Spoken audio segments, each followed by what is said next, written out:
What's your baseball philosophy? What got you so far?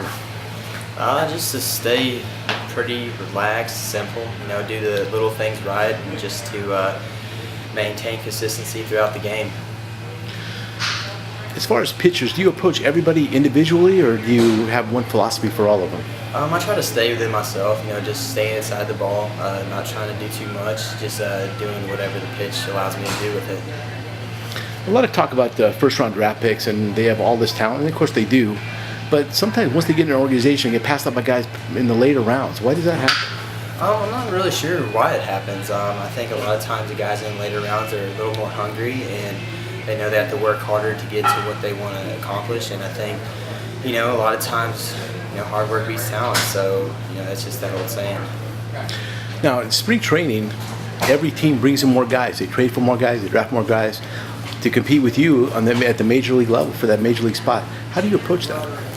Really, you just can't think about that kind of stuff. You just kind of have to have, take every day one day at a time, stay within yourself and do what you're capable of doing, and hopefully that particular team needs you to fill that spot.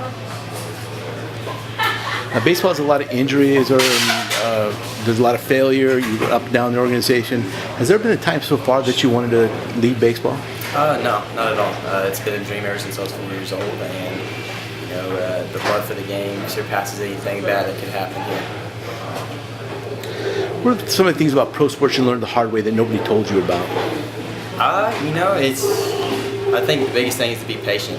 Let things come to you.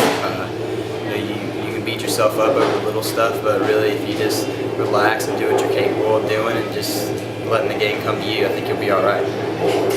Now, once you sign a pro contract, obviously you're a professional baseball player. But was there a moment before that when you realized that you're going to play professional baseball?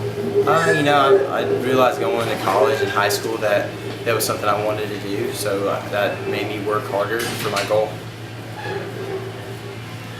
You read the scouting reports, Baseball America, where they rank you in the organization, things like that? No, I try to stay away from that stuff. I don't try to fill my head with unnecessary facts or numbers or things like that, because that gets me out of my game. But other people, that helps, that fuels theirs. So it's kind of my own way of doing stuff. Does a mom and dad call you and say, "Hey, this is what I read about you. What do you think?" Yeah, mom and dad do. They keep up with me quite a bit. They're my biggest fans, and it's just a matter of going out and playing hard and kind of not letting them down, representing them well too.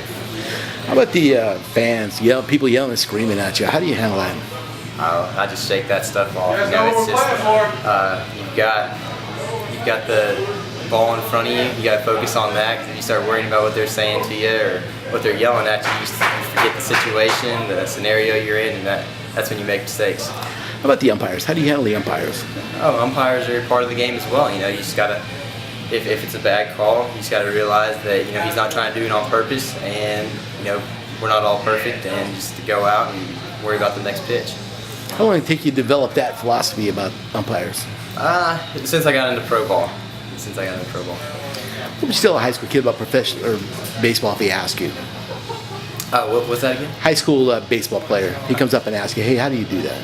I just tell him, just really just worry about yourself. If you worry about yourself and not the external things, I believe that all the other stuff will come easy.